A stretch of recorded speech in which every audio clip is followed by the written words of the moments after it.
Next guest was used also in worshiping the devil, participated in human sacrifice rituals and cannibalism. She says her family has been involved in rituals for generations. She is currently in extensive therapy, suffers from multiple personality disorder, meaning she's blocked out many of the terrifying and painful memories of her childhood. Meet Rachel, who is also in disguise to protect her identity. You come from generations of ritualistic abuse? Yes, my family has an extensive family tree, and they keep track of who's been involved and who hasn't been involved. And it's gone back to, like, 1700. And so you were... Right, I was born into a family that believes in this. And does everyone else think it's a nice Jewish family?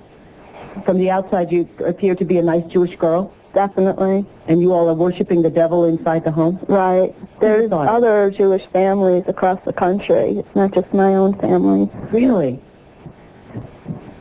And so who knows about it? Lots of people now. I talked to a police detective in the Chicago area, and several of my friends know, and I've spoke publicly before. And so when you were brought up in this kind of evilness, did you just think it was normal? I've blocked out a lot of the memories I had because of my multiple personality disorder. But yes, I mean, it's like if you grow up with something, you think it's normal. Mm-hmm. I always thought So what kinds of things? You don't have to give us the gory details, but what kinds of things went on in the family? Well, there would be rituals in which babies would be sacrificed, and you would have to, you know... Whose babies? There were people who bred babies in our family. No one would know about it. A lot of people were overweight, so you couldn't tell if they were pregnant or not, or they would supposedly go away for a while and then come back. The other thing I want to point out, not all Jewish people sacrifice babies. I mean, no. That's not a very typical thing. I just want to point that out. This is the first time I heard of any Jewish people sacrificing babies. But anyway, so you witnessed the sacrifice? Right. When I was very young, I was forced to participate in that, in which I had to sacrifice an infant. And the purpose of sacrifice is to what? Is to bring you what? What are you sacrificing for? For power. Uh-huh. Power. And so, were you ever used? Were you ever used yourself? I was molested. I was raped several times. Mm-hmm. And what's your mother doing? She's in all of this.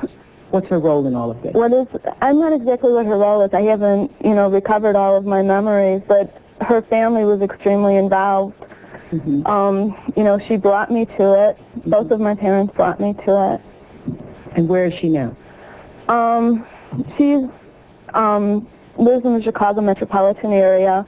She's on the Human Relations Commission of the town that she lives in, and she's an upstanding citizen.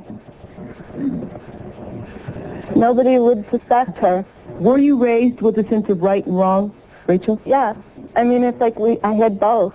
I mean, to the outside world, everything we did was proper and right, and then there were the nights that things changed, that things just got turned around. What was wrong was right, and what was right was wrong.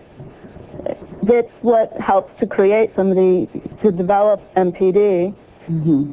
Multiple personality. Right. Now, in your family, did you all call it worshiping the devil? No, Rachel? I don't know. It was just evil, these things you did. Right. Well, I said it was evil, and they said it was good.